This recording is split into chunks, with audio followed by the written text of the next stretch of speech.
Hello everybody, welcome to the 7th and final episode of Fallout New Vegas Unpatched. Today we're going to be looking at some faction stuff, but first we take a quick stop into Vault 34, former home of the Boomers and a radiated nightmare.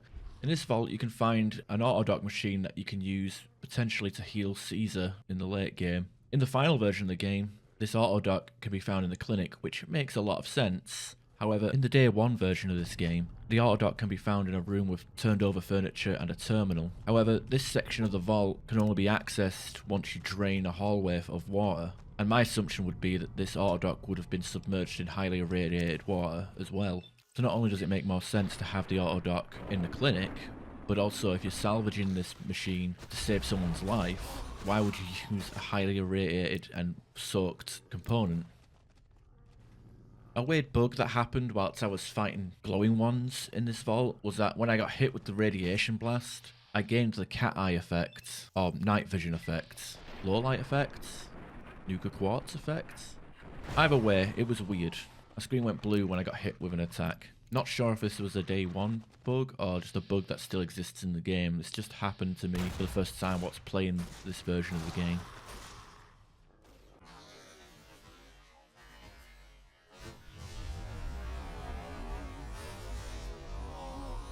I did a safety save outside the Lucky 38 before encountering Benny or Mr. House. I did this so I could do all 4 endings on one character. So when I beat the game on a questline, I could reload and then go back and do everything else. And because I did most of the content in the game, a lot of the questlines could be completed quickly. Funnily enough, on my first completion, the credits had frame rate issues. Like the actual text scroll was choppy. Fallout never changes. God, even the credits have low frame. Oh God, even the credits have FPS drop. Look at the scrolling text. Oh no. And because I had this backup save, I was able to unlock every single safe house during my sessions. These safe houses all have one common problem with the day one version, and that is there is no loot inside them. In the final version of the game, you are rewarded with armor, weapons, magazines, and all sorts of good stuff. However, in the day one version, there is nothing in here. They're all empty. It's just a place to sleep and a bit of water to drink. That is all. In the day one release, because they released a patch. They did a patch where basically they made the safe houses actually worth visiting. But I guess we got this skill book, so it's not all bad. Increase our medicine by a meager amount. First safe house I'm showing is the followers of the Apocalypse safe house. In this safe house you get radiation suits, science suits, energy weapons, a hunting shotgun, plasma mines, and some magazines and chems. The Brotherhood of Steel safe house contains a Gatling laser, a Tesla cannon, power armor, a missile launcher, a minigun, and various ammo. Alright, so in the finished version, we actually get like a shitload of weapons, like Gatling lasers, plasma casters, grenades, all sorts of fun shit. You see, in this version, empty shelves. There is fuck all in here. There is bugger all. Absolutely bugger all. Let's got clean water. We'll go down here and nothing. No armor, no chainsaw, no lucky shades, nothing. Just big fat useless excuse for a safe house. There's nothing in here. Like, it's empty. Like, like, imagine like getting rewarded with these keys and just nothing. The Legion safe house contains various armor, a displacer glove, time bombs, a sniper rifle, a chainsaw, and in my opinion, the most important item in this game, the lucky shades. Honestly, I would suggest befriending the Legion in every playthrough if you're going for a crit build. You don't even need to kill NCR troopers, just save scum and pickpocket NCR dog tags and turn them in at Cottonwood Cove. 50 dog tags is enough to get you liked by the Legion without doing any of their quests and angering the NCR. Although you might find issues recruiting Boone or Arcade. Ranger safe house. This is what we came here for. To get that veteran armor and some other unique stuff.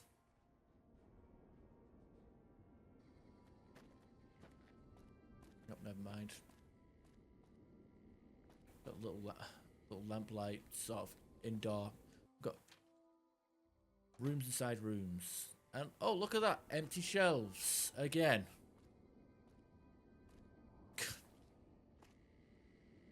Oh god. Finally, we have the NCR Ranger safe house. This safe house contains ranger armor, salvage power armor, hunting shotguns, a carbine, a hunting pistol, but most importantly, you have the armor from the box art. Unfortunately, this is classed as NCR armor and is a disguise, but it is the main way of getting this armor set without killing another ranger. Or you could just go into the Lonesome Road DLC and get the non-disguised version of it.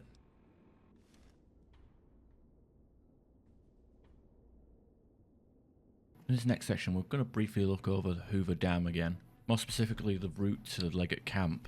On the PC version, instead of playing through the entire game and getting to the end, I decided to fly over the checkpoint, enter it from the back, and then exit it. So we have like the end game version of Hoover Dam, but with none of the enemies, because the quest isn't technically active. One of the most notable differences when approaching the Legate's camp is that the gateway has been moved. In the final version, it's pretty close to the dam. However, in the day one version of this game, the gateway to the Legate's camp is way further back. I can only imagine that this was done to improve the pacing of this final quest. A little bit further to get to the camp. In final version, there's a doorway right where the Legion are currently getting killed.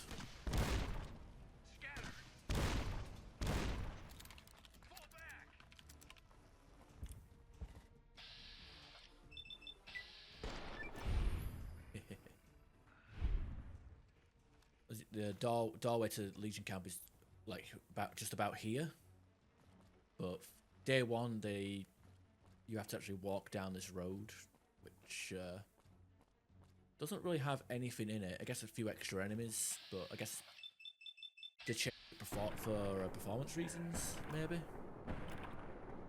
I don't think it'd help out that much, to be honest.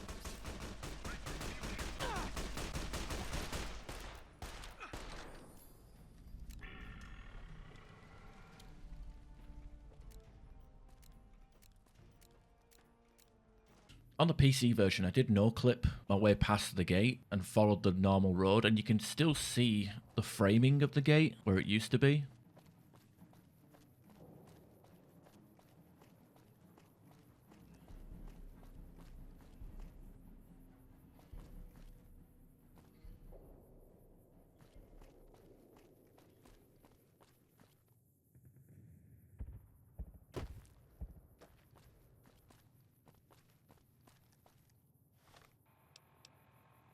And the path is still pretty accurate on the world map. This road goes on quite a bit, and there's even some empty crucifixes, which are referenced in Legate Lanius's dialogue. There's also a third and final gate, but before I could even interact with it, I was transitioned to the Legate camp.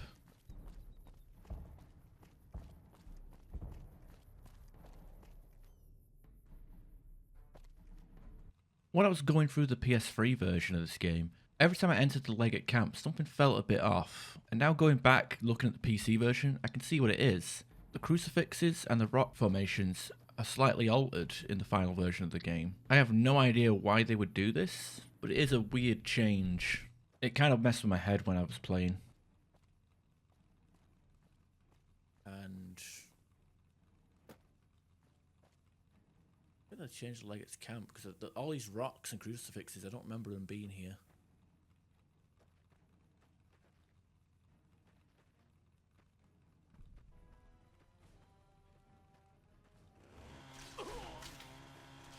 Just as a quick throwback to an earlier episode, I make use of the scaffolding that was cut from the game in a patch, allowing me to flank NCR troopers when I was doing the Legion questline.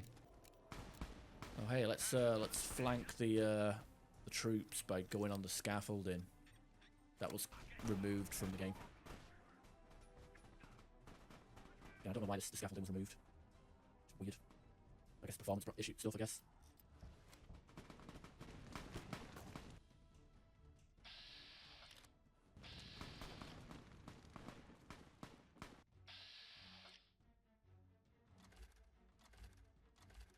In In the 4 instances that I did the Battle of Hoover Dam, I only seemed to get 1 game crash, but overall the performance wasn't too bad.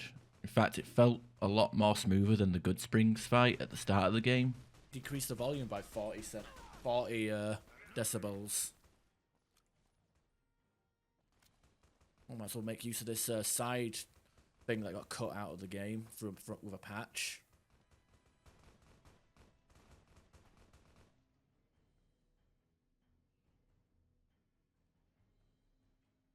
Probably cut for performance issue reasons.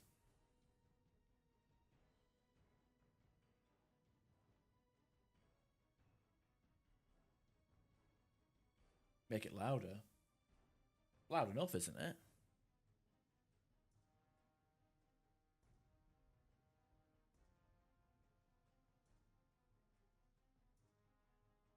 Alright, game's crashed. I'll be back in a second. I'm gonna go grab a drink.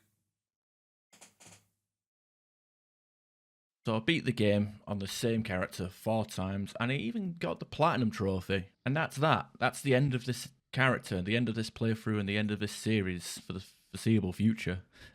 Now, I know there are some glitches and bugs that I did not encounter and I didn't find when doing these streams and doing this series. For example, the XP glitch in Gomorrah where you're punching Big Sal's corpse and constantly getting XP. I couldn't do that because I was already max level, so I couldn't show off that bug. There are other weird quirks like Lily disappearing from the game, among other things, and there are some quest lines I didn't do, like Arcade Ganon's loyalty mission or Boone's loyalty mission. Overall though, I think I had a lot of fun playing this game in its original state. There was a lot of weird quirks and curiosities that I did come across, and hopefully you guys enjoyed the highlights that I showed when playing and editing these videos together. Would I recommend anyone else do this? Maybe once, out of curiosity. There's probably a PC mod that does undo certain changes to the game. Some of the weapon balance changes were really welcome. Like using the day 1 version of that gun is, I don't know, it's a pretty terrible weapon, but in the final version it's pretty good for the early to mid game.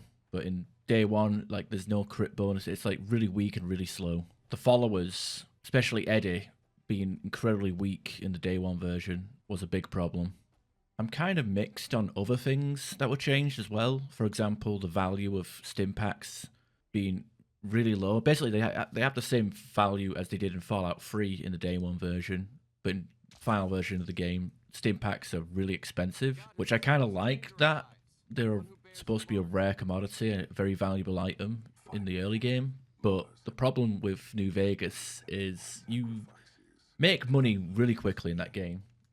Like, it takes a while for you to get rich in Fallout 3, but in Fallout New Vegas, like, you're finding pretty expensive gear before you even reach the Mojave Outpost. And you find... me, personally, I find I have trouble getting rid of loot because all the vendors just run out of caps to sell to. So the whole stim packs being made more expensive kind of felt like a minor fix for a bigger problem. So what's going to happen now with Fallout New Vegas Unpatched? In the first episode, it was incredibly scripted, and there was a bit more editing. And honestly, like, I'm terrible at reading scripts. In fact, I'm terrible at doing the whole voiceover, post-commentary stuff in general. Matter of fact, most of these episodes have been unscripted. The way I've been doing things is basically improvising section by section, and then try and trim out the ums and ahs and dead spaces and stutters. My want to do this series has always been pretty high, but the motivation and work ethic has been in an all-time low. I have the technical know-how to do the editing, but between full-time job and a streaming schedule, I don't know, I just haven't... you know what, I'm just making excuses. I've just been... I don't want to call it laziness, but it is procrastination, but just finding the willpower to make something is pretty rough. I know a lot of people subscribed and watched the first episode, and then the second episode came out over a month after that, and then the release schedule has been pretty terrible for this series. So for that, I do apologize, and if you've been watching the entire series, I do appreciate that. As a matter of fact, I think my next plan now is to take all the edited videos and put them into an omnibus. I don't have the original save files or the timelines for each episode, so it'll be literally me re-rendering each episode back to back and uploading it as a single video, and then After that, I'll be posting all the stream VODs, so you can watch the entire playthrough unedited for your own curiosity and amusement. Something that I found a bit disheartening about making this series was how I would assume I would have a 30-minute episode, and then when I do the voiceover and cut it all together, I've only got about 10 minutes, and like I'm editing like 20 hours of footage down to like 10-minute videos. It's kind of like, okay, that's it. You know, I figured I would have had like a little bit longer, a little bit more to give you guys, but you know, if I'm just trimming the fat and cutting stuff down, that's yeah, it is what it is. But I think, you know, with this being my first series of edited videos, all I can say is practice makes perfect. So maybe in the future I can make more videos like this on different games. I've actually had a Dark Souls remastered bow only run sitting on my hard drive just waiting to be edited, but I've just not finished it, and that'll probably be an hour to 2 hour long video as well. I said I know how to edit, it's just finding the work ethic and willpower to do it. I managed to get the last 3 episodes of Fallout New Vegas Unpatched edited within a month because I'm taking a break from streaming, and I've been kind of approaching it with a new attitude of like maybe do 2 hours a day with like one goal in mind. So, you know, edit a section in one sitting and then do the voiceovers for each section in different other sittings. So instead of like trying to sit and do editing for 6 hours straight, I do like 1 hour to 2 hours in an evening. All right, this outro has gone on long enough and I've rambled long enough, so I'm going to sign off. My name is Ash. Thank you all for watching. If you haven't already, like, comment, and subscribe. If you haven't seen the previous episodes, go and watch them. They're in a playlist. If you're watching this in the near distant future, you're probably watching the Omnibus, or the Omnibus is out and you should be watching that instead. And also, the live VODs will be being posted every Friday, so keep an eye out for that. And that'll be that. And once this series is finished, I can actually delete this folder. I've got a Fallout New Vegas folder, 500 gigabytes of footage, and I can get rid of it finally. Don't worry, I have many terabytes of space, but 500 gigs of footage sitting on your computer for 6 to 7 months. Sounds like big YouTuber talk, and you look at my view counts, I'm not a big YouTuber, so it is what it is. Anyway, hope you all enjoy. Have a good day, have a good night, have a good forever. Follow me on Twitch, subscribe to me on YouTube, join the Discord, all that malarkey. I will see you when I see you. Thank you. Bye.